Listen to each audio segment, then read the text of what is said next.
Turn off the power. Remove the battery. Fold the seat backrest. Stow the seat back. Press down on the backrest crossbar and lower the seat back.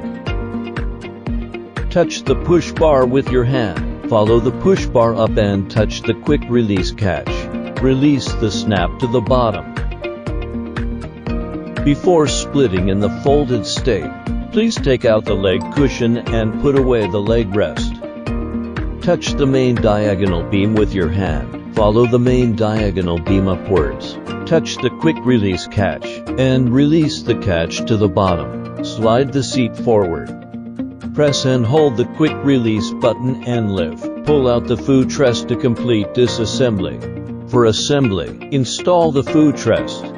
Insert one side of the pedal assembly U-shaped bayonet into the connecting rod underneath the chassis assembly. Turn the pedal to snap the other side of the U-shaped catch onto the. Lower the chassis assembly, and the pedal assembly and chassis assembly will automatically lock together.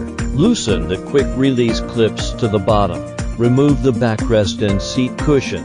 Position the seat in the chassis slot approximately in the center first, with the seat aligned vertically with the slot and horizontally aligned with the slot. Just slide the seat into the track. Do not press down hard to lift the seat. Just let the seat slide into the track naturally. Lock the quick release clips. Finally, install the backrest and seat cushion.